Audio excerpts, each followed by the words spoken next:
Bismillahirrahmanirrahim. Alhamdulillah wassalatu wassalamu ala Rasulillah wa ala alihi wa sahbihi wa man walah amma ba'du. Adik-adik yang Kak Fikri sayangi karena Allah Subhanahu wa taala. Alhamdulillah pada petang hari ini kita kembali berjumpa pada kajian rutin kita. Dan sebagaimana yang sudah diinformasikan bahwa kajian rutin kita kali ini untuk pekan ini akan mempelajari tema yang baru. Tema yang baru apa? Yaitu mengenal kisah para nabi ulul azmi, ya, ulul azmi. Nah, di sini penulis mengatakan, Bismillahirrahmanirrahim, segala puji kita ucapkan kepada Allah Subhanahu wa taala dan juga salawat serta salam semoga tercurahkan kepada Nabi Muhammad sallallahu alaihi wasallam, juga kepada keluarganya, para sahabatnya, serta kepada umatnya yang mengikuti jejak mereka.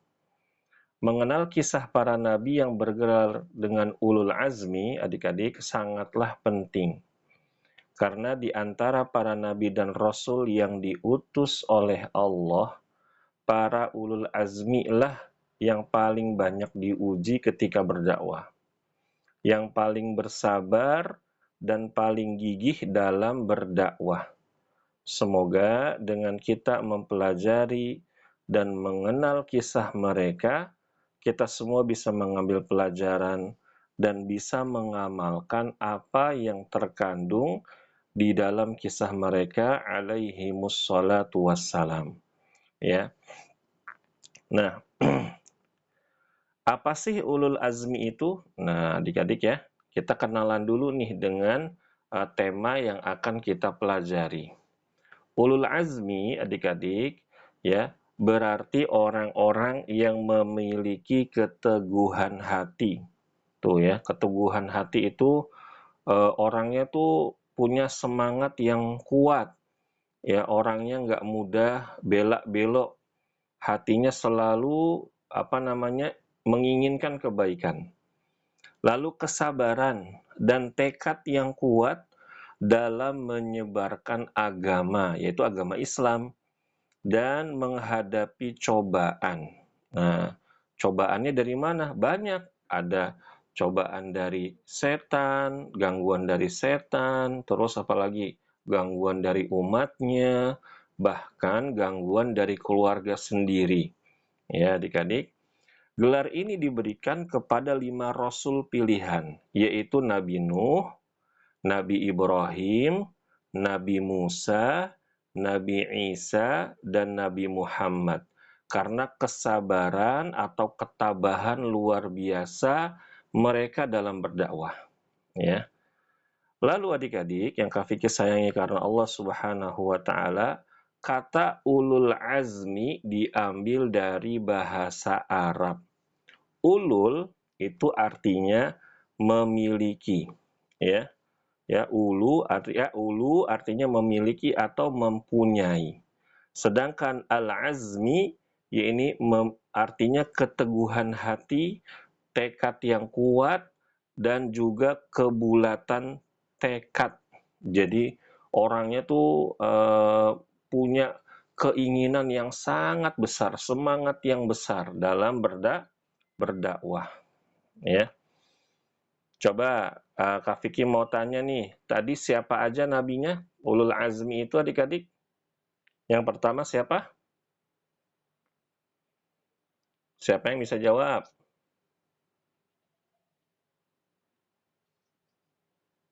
Nggak ada yang bisa jawab. Yang pertama tadi Nabi Nuh, kemudian Nabi Ibrahim. Lalu yang ketiga adalah Nabi Musa, yang keempat adalah Nabi Isa, dan yang terakhir adalah Nabi Muhammad, ya. Nah, makna dari ulul azmi itu apa sih? Tadi kan kita udah sedikit nih mengenal ulul azmi itu apa. Nah, sekarang kita akan mengenal maknanya agar kita semakin paham. Makna yang pertama adalah ketabahan dan kesabaran. Ulul azmi adalah gelar yang diberikan kepada para nabi dan rasul yang menunjukkan kesabaran dan ketabahan luar biasa dalam menjalankan tugas dan menghadapi penolakan dari kaumnya. Contohnya Nabi Muhammad Shallallahu Alaihi Wasallam.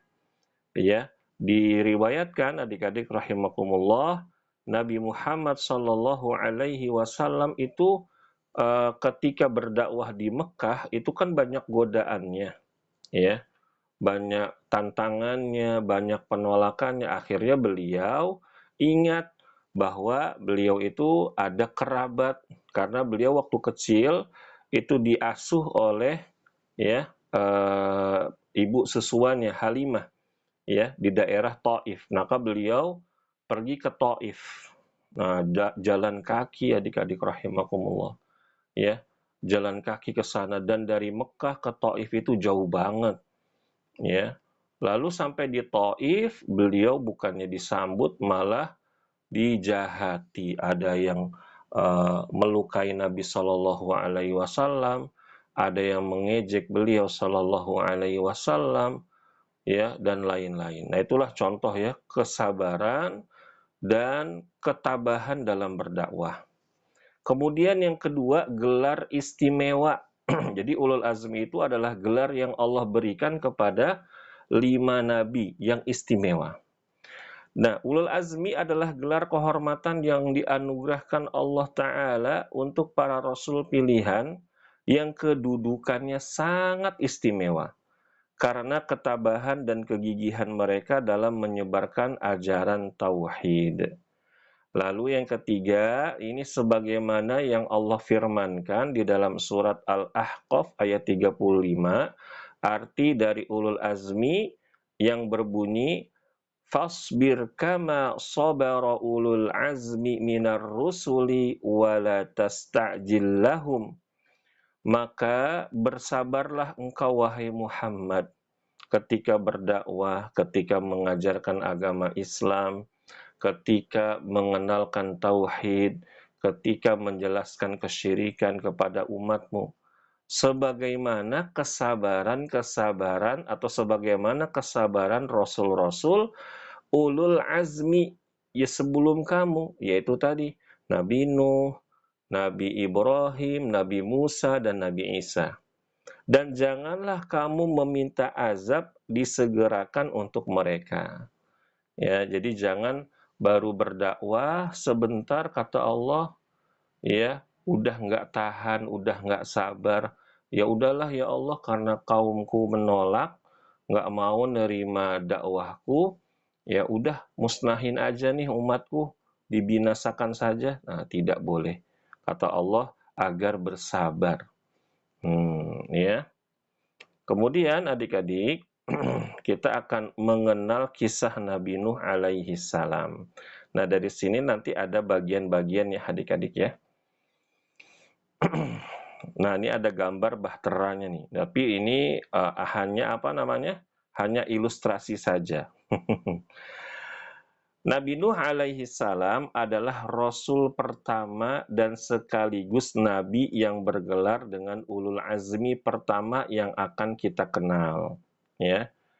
Jadi kalau dari urutan para nabi dan rasul adik-adik yang sesuai dengan sejarah dan itu tercatat, yang pertama adalah Nabi Adam, kemudian anaknya Nabi Adam yaitu Nabi Syith, kemudian setelah itu keturunannya dari Nabi Syith adalah Nabi Idris alaihi salam, baru setelah Nabi Idris Nabi Nuh alaihi salam.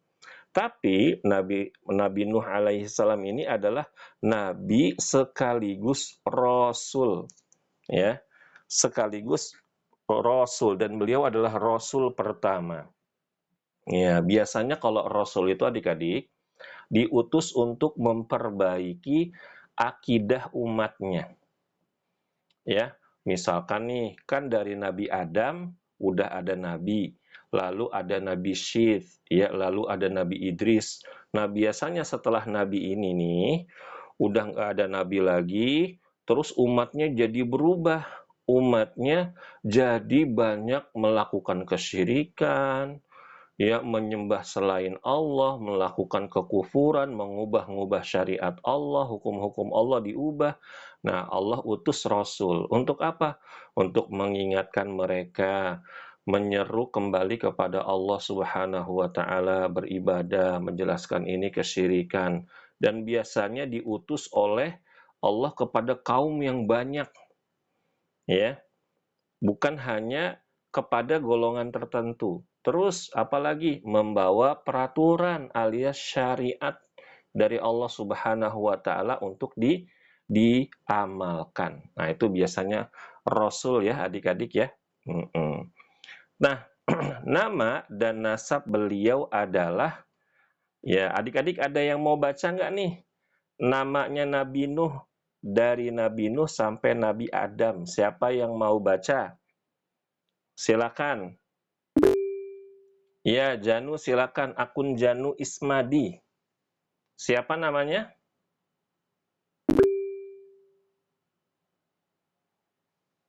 Silakan. Kok nggak kedengeran ya? Oh, ini Kak Vicky lupa pengaturannya. Silakan dibaca. Ulangi lagi, nak. Maaf.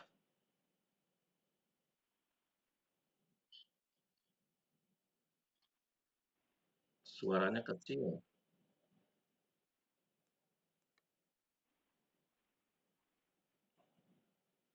Iya, Nabi Nuh terus bin. Bin.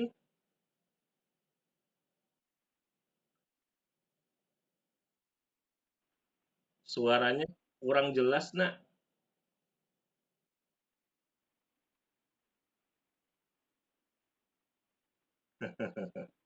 Ada gangguan sinyal ya. Suaranya putus-putus. Suaranya putus-putus. Baik, kita lewati dulu ya. Ada yang lain nggak? Siapa yang mau?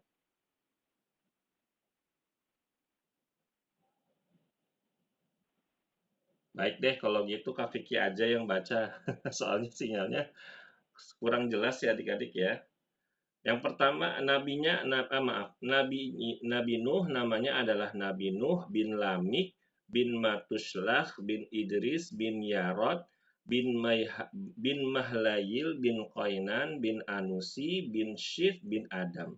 Jadi dari Nabi Adam alaihi salam ke Nabi Nuh itu ada sekitar 1, 2, 3, 4, 5, 6, 7, 8, 9. Ada sekitar 9 orang adik-adik. Nah, jadi ada beberapa generasi. Kemudian ya nama beliau yang mulia disebut sebanyak 43 kali di dalam Al-Qur'an. Masya Allah banyak nih adik-adik ya. Berarti Nabi Nuh alaihi salam ini adalah termasuk nama nabi yang sering diulang-ulang oleh Allah Subhanahu wa taala. Lalu usia, waktu dan tempat diutus. Diriwayatkan adik-adik beliau berusia lebih dari 950 tahun. Masya Allah. Umurnya panjang banget adik-adik. Ya, beliau diutus sekitar 1000 tahun setelah Nabi Adam alaihi salam wafat. Dan beliau diutus untuk berdakwah di wilayah Mesopotamia. Tuh adik-adik. Di wilayah Mesopotamia. Kak Vicky, Mesopotamia itu di mana? Nih adik-adik nih ada gambarnya ya. Nah, ini adalah gambar peta Mesopotamia. Kak Vicky, Mesopotamia itu nama apa sih? Jadi adik-adik dulu sebelum ada negara, sebelum ada kota-kota seperti sekarang ini, dulu ada namanya zaman peradaban. Nah, daerah ini nih biasanya kalau disebut Mesopotamia itu kayak benua adik-adik, ya. Besar sekali, luas sekali wilayahnya. Nah, ini yang warna-warna hijau ini adik-adik yang bisa kalian lihat, ini adalah daerah Mesopotamia, ya. Nah, ini dulu adalah yang titik 3 ini nih, diriwayatkan ini adalah kota-kota yang terkenal. Kak Vicky, kalau Nabi Nuh diutus di mana? Nah, ini ya, Kak Fikri belum menemukan riwayat yang sahih. Tetapi menurut Imam At-Tabrani, beliau diutus kepada sebuah kaum yaitu Bani Rosib, ya, yang merupakan kaum yang menyembah berhala dan patung-patung orang soleh di sekitaran wilayah Irak Selatan. Nih, jadi adik-adik kira-kira nih di sini nih adik-adik nih, ya, sekitaran sini nih, ya. Karena ini kan negara Irak, ini Irak nih adik-adik, ya. Nah, kalau selatan berarti bawahnya. Nah, ini sekitaran di sini. Nah, ini Nabi Nuh alaihi salam diutus oleh Allah Subhanahu wa taala di sekitaran wilayah Irak Selatan, ya. Gambarnya mudah-mudahan jelas ya adik-adik ya.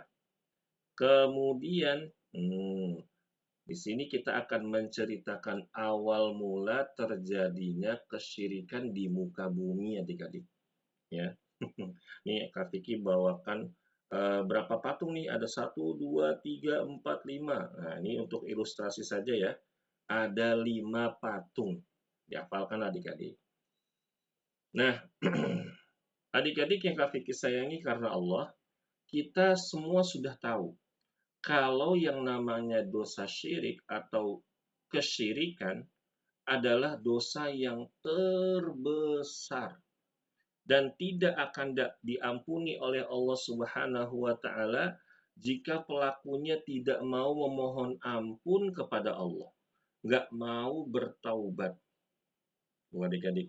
Jadi kalau ada orang melakukan dosa syirik, melakukan kesyirikan, menyembah selain Allah, meminta tolong kepada selain Allah, meminta kesembuhan kepada selain Allah, minta rizki kepada selain Allah, minta kesehatan, minta disembuhin penyakit, minta diturunin hujan kepada selain Allah, maka dia sudah berbuat dosa syirik. Dan dosa syirik ini dosa yang sangat besar dan bisa menghapuskan seluruh amal kebaikan. Dan kalau kita nggak minta ampun sama Allah ketika di dunia, nggak bertaubat, nanti di akhirat akan masuk neraka selama-lamanya. Na'udzubillah. Allah Ta'ala berfirman adik-adik, Inna Allah la yaghfiru an yushraka bihi wa yaghfiru ma duna dzalika liman yasha' wa man yushrik billahi faqad iftara itsman 'azima. Sesungguhnya Allah tidak akan mengampuni dosa syirik dan Dia mengampuni segala dosa yang selain dari dosa syirik itu bagi siapa yang dikehendakinya. Tuh adik-adik, Allah mengampuni seluruh dosa kecuali dosa syirik. Kecuali kita taubat baru Allah ampuni. Barang siapa yang mempersekutukan Allah, maka sungguh ia telah berbuat dosa yang sangat besar. Quran Surat An-Nisa ayat 48. Nah, adik-adik. Namun, kapankah kesyirikan pertama kali terjadi? Ya, kan dari Nabi Adam, semua orang menyembah Allah, Kak Vicky. Nabi Syith, juga Nabi Idris, kan semuanya menyembah Allah. Ya, semuanya mentauhidkan Allah. Terus, kok Nabi Nuh alaihi salam kaumnya bisa menyembah selain Allah, gimana ceritanya? Nah, inilah adik-adik. Kita akan pelajari dan kita kenali bersama-sama. Para ulama mengatakan bahwa kesyirikan dalam sejarah seluruh makhluk yang ada di muka bumi ini, yang di seluruh alam semesta ini pertama kali dilakukan oleh iblis laknatullahi alaih.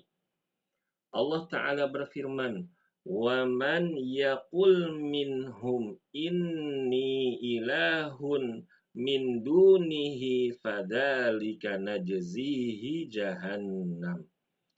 Di antara mereka yang mengatakan bahwa dirinya adalah sesembahan selain Allah, kami akan ganjar dengan neraka jahanam. Tuh adik-adik. Quran surat Al-Anbiya ayat 29.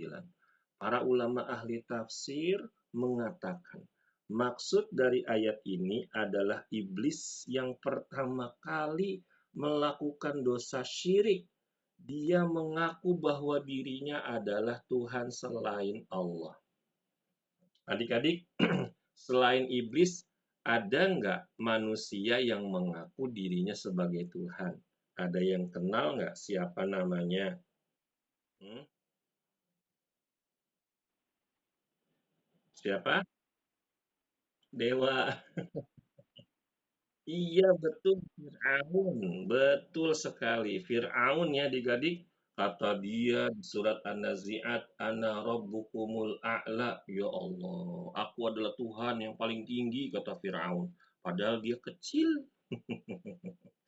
Ya, nah gitu adik-adik rahimakumullah. Jadi, makhluk Allah yang berbuat syirik pertama kali adalah iblis laknatullah.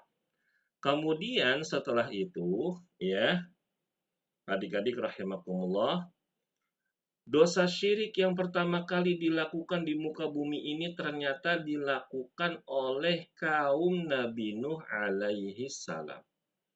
Allah Subhanahu wa taala berfirman, وقالوا لا تذرن آلهتكم ولا تذرن ودا ولا سواعا ولا يغوث ويعوق ونسرا, yang artinya, dan mereka berkata, jangan sekali-kali kamu meninggalkan penyembahan peribadatan Tuhan-Tuhan kamu, dan jangan pula sekali-kali kamu meninggalkan penyembahan atau peribadatan kepada Wad, juga kepada Suwa, kepada Yawuth, kepada Ya'uq, dan Nasr.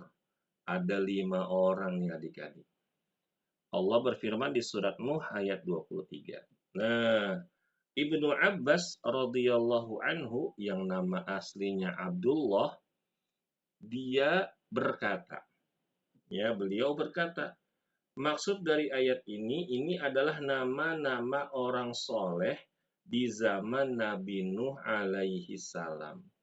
Ketika mereka wafat, setan membisikkan kaumnya untuk membangun tugu, membangun monumen, atau membangun patung di tempat mereka biasa berkumpul.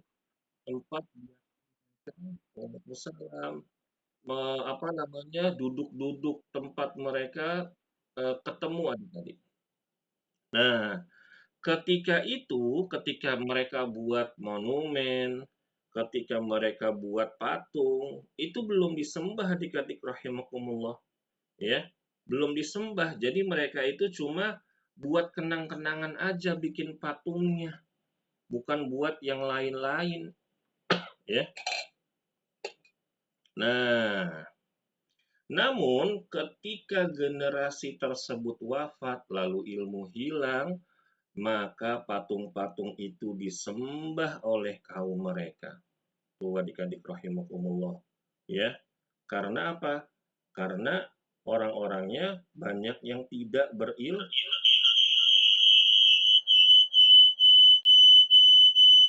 Banyak yang tidak berilmu adik-adik. Orangnya nggak pinter-pinter, alias orangnya, mohon maaf adik-adik, bodoh-bodoh. Ya, nah, hadis riwayat Bukhari dan ini hadis yang sahih, ya. Kemudian, nah, kalau kita masih kurang jelas dengan cerita ini adik-adik, ya, para ulama menjelaskan. Ya, jadi adik-adik yang kafir sayangi karena Allah, sebelum Nabi Nuh alaihi salam itu diutus, berarti setelah Nabi Idris alaihi salam, hidup 5 orang yang soleh. Orang soleh ini rajin beribadah. Dan mereka itu kayak ustadz-ustadz adik-adik. Kayak ulama-ulama gitu. Mereka pinter ilmu agama. Siapa aja mereka? Namanya Wad, Suwa, Yawuth, Ya'uq, dan Nasr. Ya, mereka memiliki pengikut dan juga murid-murid yang sangat setia karena ketakwaan guru mereka. Jadi ini adik-adik, murid-muridnya mereka ini, pengikut-pengikut mereka ini, awalnya tuh mencintai mereka karena Allah. Karena apa? Karena mereka itu kalau dekat, kalau belajar sama eh, 5 orang ini, mereka menjadi orang yang bertakwa juga, orang yang berilmu juga selalu ingat kepada Allah Subhanahu wa Ta'ala, gitu adik-adik. Nah, setelah 5 orang tersebut wafat, meninggal adik-adik, setan datang dan menggoda pengikut dan murid-murid mereka. Kak Vicky pernah baca di satu riwayat adik-adik, setan ini, iblis ini datang menjelma menjadi manusia. Manusia dia berubah wujudnya, ya, berubah wujudnya dan memang diriwayatkan di waktu kisah Nabi Muhammad SAW juga iblis pernah datang ke pertemuan di Darun Nadwa untuk memerintahkan kaum kafir Quraisy ngebunuh Nabi Muhammad. Nah, ini berarti adik-adik iblis juga bisa jadi beneran tuh datang kepada murid-muridnya 5 orang soleh ini berubah jadi manusia sempurna, terus dia ngasih saran, ngasih ide. Eh, gimana kalau kita buat patung aja? Biar kalau kita ingat mereka, ingat amal apa, ingat para ulama-ulama ini, nanti kita jadi semangat ibadah, nanti kita jadi semangat belajar. Tuh adik-adik, ya. Awalnya, ya, sarannya iblis ini kayaknya masuk akal adik-adik. Ya, akhirnya adik-adik rahimakumullah, pengikutnya dan murid-muridnya buatin patung sebagai bentuk kenang-kenangan. Tuh adik-adik. Bukan buat disembah, bukan, tapi buat kenang-kenangan, buat pajangan. Tetapi adik-adik rahimakumullah, datanglah di mana masa orang-orang yang berilmu ini nih, murid-muridnya, pengikutnya udah meninggal semua, dan hiduplah orang-orang yang bodoh yang tidak memiliki ilmu agama, kemudian iblis datang lagi adik-adik. Menggoda orang-orang atau kaum yang bodoh ini, yang nggak kenal Allah, yang nggak punya ilmu agama, ya, males ibadah, terus ngasih ide bahwa nenek moyang mereka dulu itu menyembah 5 patung orang soleh tersebut dan meminta pertolongan kepada mereka apabila sedang terjadi musibah atau bencana. Nah, memang adik-adik waktu itu, di salah satu kisah yang Kak Vicky baca, riwayat yang Kak Vicky baca, kaum yang bodoh ini sedang tertimpa bencana. Kalau nggak salah kekeringan adik-adik. Nggak turun hujan, ya. Nggak turun hujan. Nah, kalau misalkan nggak turun hujan, konsekuensinya apa adik-adik? Pertanian banyak yang nggak bisa di apa panen, buah-buahan semuanya kering tuh adik-adik. Akhirnya apa? Mereka kelaparan, banyak yang sakit tuh. Terus apa? Setan datang kepada mereka. Kita udah doa, kita udah minta sama Allah, tapi belum dikabulin. Coba kalian datang, yuk kita datang yuk ke patung siapa tadi? Wad, Suwa, Yawuth, Ya'uq, dan Nasr. Kali aja nanti kita dikabulkan doa-doanya. Tuh adik-adik. Karena mereka bodoh, ya adik-adik, dan mereka nggak sabar atas ujian, akhirnya mereka berbondong-bondong. Mereka minta sama patung, la ilaha illallah. Patungnya siapa yang buat Kak Vicky? Patungnya yang buat ya manusia juga, ya kan? Patung kan nggak bisa ngapa-ngapain. Nah, akhirnya disitulah adik-adik.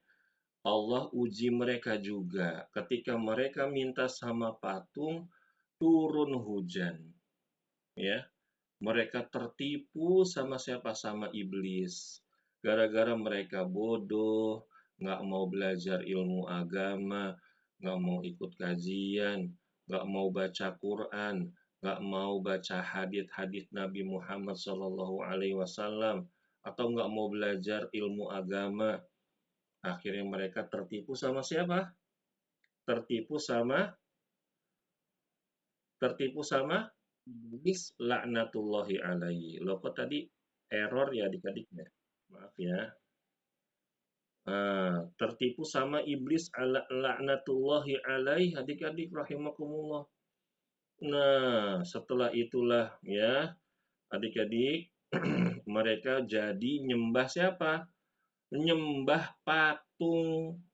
Tuh, mereka akhirnya kalau ada keinginan, kalau ada yang sakit, minta sembuhinnya sama patung. Kalau ada yang kelaparan, minta rizki, minta jodoh, mintanya sama patung. Nah, cuma adik-adik, ya, setelah mereka semuanya melakukan kesyirikan, karena Allah menyayangi para hambanya, walaupun mereka ini bodoh dan tersesat karena ajakan setan, Allah tetap mengutus Nabi Nuh alaihi salam untuk mengajak mereka agar kembali menyembah siapa? Menyembah Allah dan mengingatkan mereka agar meninggalkan peribadatan kepada patung-patung, kepada berhala-berhala. Tuh adik-adik. Jadi kisahnya gitu. Awal adanya dosa syirik, awal adanya kesyirikan di atas muka bumi ini karena tadi ya yang sudah Kak Vicky ceritakan. Nah, sekarang kita ambil pelajaran adik-adik dari kisah ini.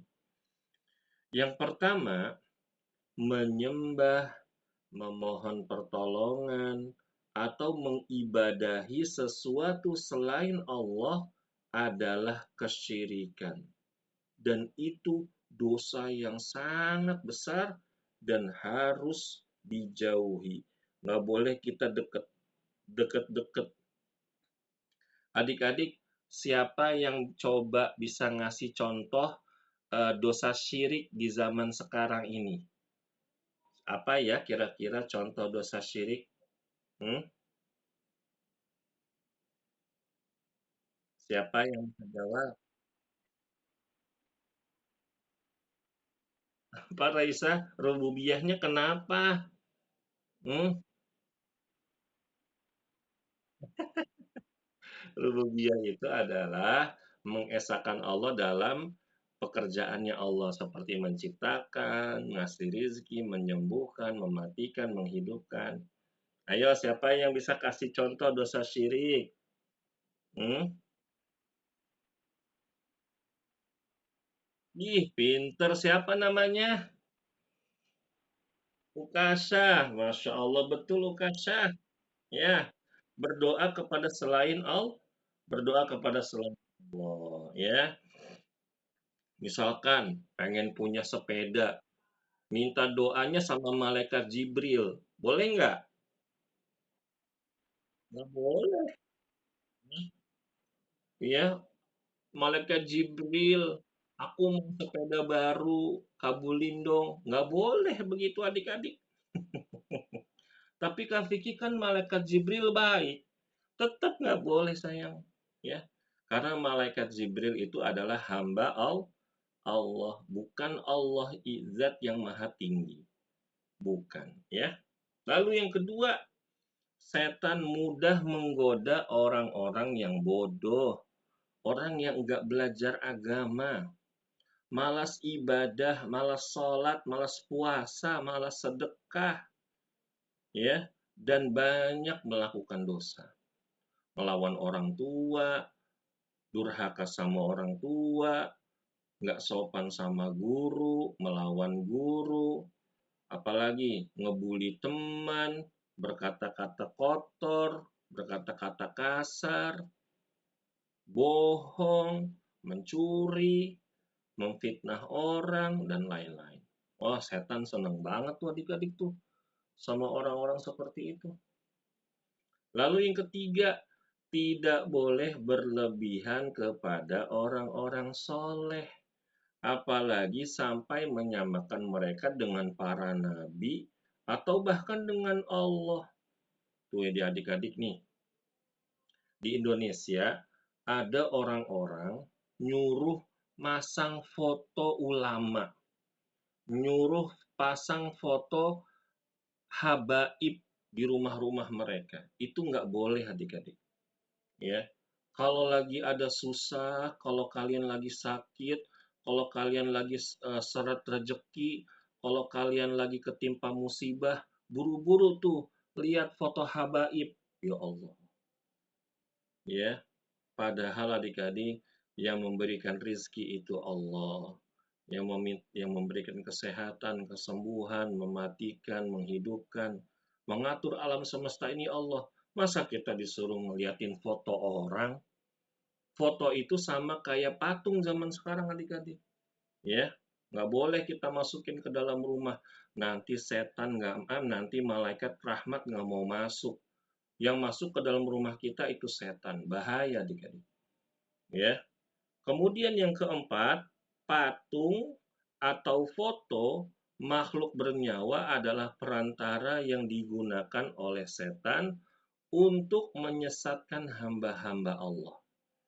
Tuh adik-adik, di rumah yang ada patung, misalkan patung binatang, atau ada action figure, ada nggak nih?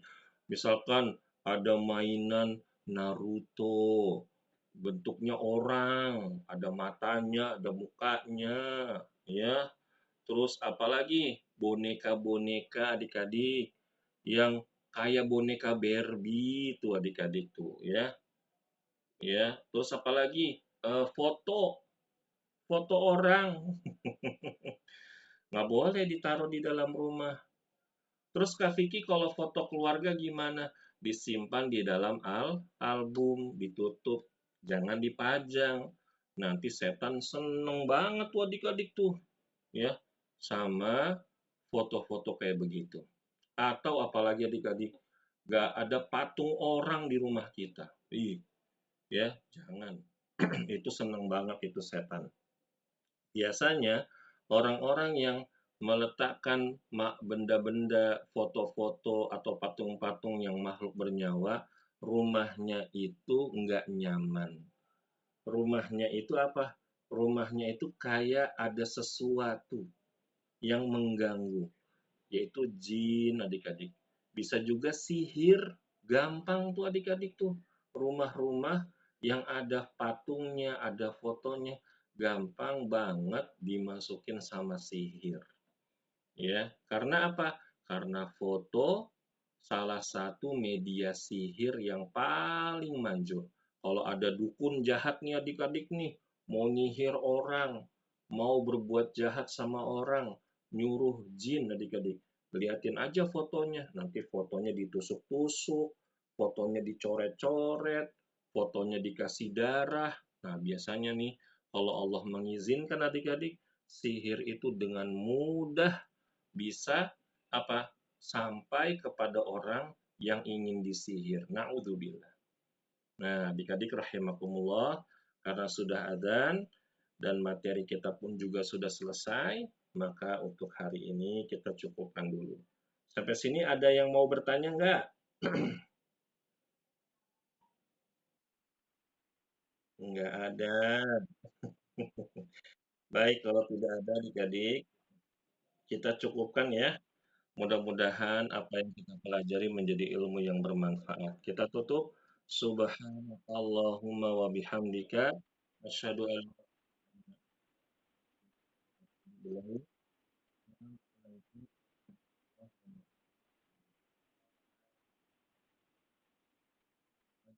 illa anta